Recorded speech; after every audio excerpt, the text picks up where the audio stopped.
ஓம் நம சிவாய வாழ்க. திரு அண்ணாமலையாரை போற்றி. ஓம் குருவாகல. வணக்கம். நம்ம இன்றைக்கி பார்த்திங்கன்னா இந்த வீடியோவில் பார்த்திங்கன்னா மாத பழங்கள் வரிசையாக நம்ம மாசி மாதத்துடைய பழங்களை பார்க்க போகிறோம்.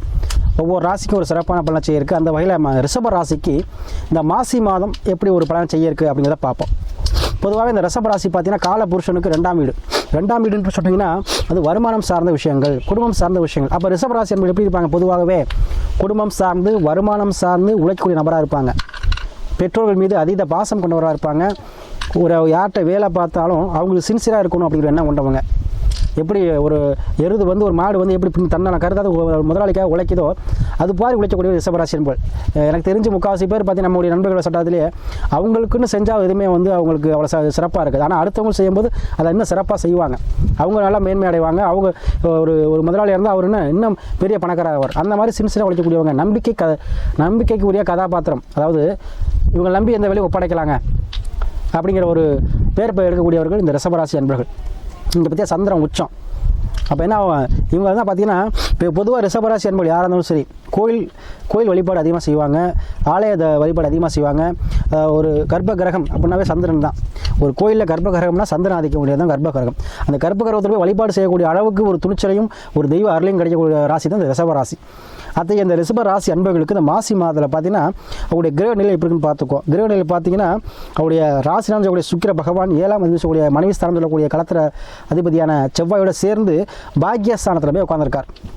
செவ்வாய் ப்ளஸ் சுக்கிரனாக உட்காந்துருக்கு. அதில் செவ்வாய் உச்சம். அப்போ இந்த மாத தொடக்கத்திலே மனைவி பேச்சு அதிகமாக இருக்கும். மனைவி உங்களுக்கு அதீதமான என்ன சொல்லுவாங்க, ஆலோசனை வழங்குவாங்க. அது நன்மையில் போய் முடியும். அவங்க மூலமாக ஆதாயம் பெறுவீங்க. அது மூலியமாக ஒரு மண்ணு சேர்க்கை, ஒரு ஏதோ ஒரு வகை லாபம், சரிங்களா? அத்தகைய லாபத்தை கொடுக்கக்கூடிய மாதமாக இருக்கும். அதே போல் யாரெல்லாம் கணவன் மனைவி பிரிஞ்சிருந்தீங்களோ, சின்ன சண்டைகள் போட்டிருந்தீங்களோ அவங்கள ஒன்றும் சொல்லக்கூடிய நிலைமையை கொடுக்கும். ஏன்னா செவ்வாய் சுக்கிர இணைவு. அப்போ கணவன் இருவரும் ஒன்றா தான் இருக்க போகிறீங்க. அது பாக்கியஸ்தானத்தில் இருக்கும்போது அப்போ உங்களுக்கு வர வேண்டிய அனைத்து தனவரும் வரக்கூடிய மாதமாக இந்த மாதம் இருக்கும். அப்போ எந்த ஒரு முடிவாக இருவரும் சேர்ந்தே எடுப்பீங்க, இருவரும் சேர்ந்தே போவீங்க. யாரெல்லாம் பிரிஞ்சிருக்கீங்களோ அவங்களாம் சேரக்கூடிய வாய்ப்பு அதிகமாக இருக்குது இந்த மாதத்தில். அதே போல் செவ்வாய் உச்சம் இருக்கிறார். அப்போது யாருக்கெல்லாம் உடல்நிலை பிரச்சனை, தீராத நோய் சாமி, அதிகமாக வைத்தியம் பண்ணிகிட்ருக்கேன். அதுலேயும் பார்த்தீங்கன்னா சில பேர் சொல்லுவாங்க எனக்கு சர்க்கரை வியாதி இருக்கும்பாங்க. சிலவங்க பார்த்தீங்கன்னா சுகர் இருக்குது, அதான் சர்க்கரை சுகர், அது ப்ரெஷர் இதெல்லாம் இருக்குது சாமி அப்படிங்கிறவங்களுக்குலாம் இந்த மாதத்தில் பார்த்தீங்கன்னா அதில் விடுபடி தன்மை கொடுக்கும். ஏன்னா சுக்கிர பகவான் தான் இனிப்புக்கு சொந்தக்காரர். ஸ்வீட்டில் அதிகமாக சாப்பிட்றவங்க பார்த்தீங்கன்னா சுக்கரை அதிகம் பண்ணுறவங்க. யாருக்கெல்லாம் சுக்கிர பகவான் நல்லா இருக்காரோ அவங்களாம் ஸ்வீட் அதிகமாக சாப்பிடுவாங்க, சரிங்களா? அதே போல் ஸ்வீட் கடை வச்சுருவாங்க, உணவுப் பொருள் வியாபாரம் பண்ணுறவங்க, இவங்கெல்லாம் பார்த்தீங்கன்னா சுக்கிர பகவானுடைய ஆதிக்கம், சரிங்களா? அப்போ சுக்கிரனுங்கிறது யாருன்னா நமக்கு ஆசையை தூண்டக்கூடிய கிரகம், ஆசையை நிறைவேற்றக்கூடிய கிரகம். யாருக்கெல்லாம் ஒரு மனுஷனுக்கு ஆசைகள் இருக்கும். நம்ம ஒரு வாழ்க்கையில் இப்படி முன்னேறணும், நம்ம 4 பேரும் பெரிய ஆகணும், நம்மளும் 4 பேர் இப்படி நல்லா காசு பண்ண சம்பாதிக்கணும், நல்லா உத்தியோகத்துக்கு போகணும், அப்படி ஒவ்வொருத்துக்கும் ஆசைகள் வருது பற்றிலாம். அந்த ஆசைகளை நிறைவேற்றக்கூடிய கிரகம் சுக்கிர பகவான். அப்போ ஆடம்பரத்தை விரும்பக்கூடிய கிரகம் சுக்கிர பகவான். சென்ட் அடிச்சு பார்த்தா ஒருத்தருக்கு வயசு 60 இருக்கும், ஆனால் இன்னமும் நீட்டாக சென்ட் அடிச்சு நல்லா டிப்டாப்பாக இருப்பாங்க. அவங்களுக்கு ஏன்னா அப்போ சுக்கிர தசை வருது அப்படிம்பாங்க. அப்போ நீங்களே சுக்கிர பகவானோட ஆதிக்கம் பெற்றோம். அப்போ எப்படி இருப்பீங்க? நீங்கள் எப்போவுமே நீட்டாக இருப்பீங்க. அந்த அத்தகைய சூழ்நிலை ஒரு ஆடை ஆபரணங்கள், துணிமணிகள் இந்த மாதிரி எடுக்கக்கூடிய சூழலை இந்த மாதம் உங்களுக்கு பெற்றுத்தரும். அதே போல் திருமணம் சார்ந்த விஷயங்கள் கண்டிப்பாக நடக்குங்க. யாருக்கெல்லாம் திருமணம் ஆகவே உங்களுக்கு திருமணம் சார்ந்த விஷயம் நடைபெற அதிக வாய்ப்புகள் உண்டு. திருமணம் ஆகாத ஆனாலும் சரி பெண்ணாலும் சரி திருமணம் நடந்தே தீரும். அதில் குழந்தை பாக்கியம் உள்ளவங்களுக்கு கண்டிப்பாக குழந்தை பாக்கியம் கிடைக்கும். ஏன்னா உங்களுடைய மாசி மாதத்தில் பார்த்தீங்கன்னா அவருடைய 4ஆம் அதிபதி சூரியன் பார்த்தீங்கன்னா சனி பகவான் 10ல் சனி பகவான் ஆட்சி பெறுகிறார். அப்போ தொழிலில் நீங்கள் என்ன பண்ணுவீங்க? டாப்புக்கு போக போகிறீங்க. அப்போ சூரியன் ப்ளஸ் உங்களுடைய தனாதிபதியான புதன் பகவானும் 5ஆம் அதிபதியான புதன் பகவானும் தனத்துக்கும் 5ஆம் பாவத்துக்குரிய புதன் பகவான் சூரியனோட சேர்ந்து 4ஆம் அதிபதியோட சேர்ந்து சனி ஆட்சி பெற்ற சனி பகவான் 10ல் உட்காந்துருக்கார். அப்போ தொழிலில் உத்தியோகமாக இருந்தாலும் சரி, தொழிலில் இருந்தீங்கன்னா தொழிலேருந்து உங்களுடைய பதவி உயர்வு, அதாவது ஒரு பிரான்ச் வச்சுருப்பீங்க, இப்போ 4 பிரான்ச் எக்ஸ்ட்ரா வைக்கிற மாதிரி வரும். அட்லீஸ்ட் ஒரு பிரான்ச் எக்ஸ்ட்ரா வைப்பீங்க. அதே உத்தியோகத்தில் இருந்தீங்கன்னா ஒரு கீழே வேலை பார்த்துட்டு சூப்பராக இருப்பீங்க, இப்போ ஒரு மேனேஜராக போஸ்டிங் வரும், இல்லை ஒரு இன்க்ரிமெண்ட் கூட வரும், இல்லை ஒரு ட்ரான்ஸ்ஃபர், அது எங்கே நம்ம விரும்புகிற இடத்துல போகிற மாதிரி ஒரு சூழ்நிலை இதெல்லாம் கிடைக்கும். ஏன்னா சூரிய பகவானே ஒரு தலைமை தாங்கும் தன்மையை கொடுப்பார். அப்போ தலைமை உங்களுக்கு தேடி வருங்க.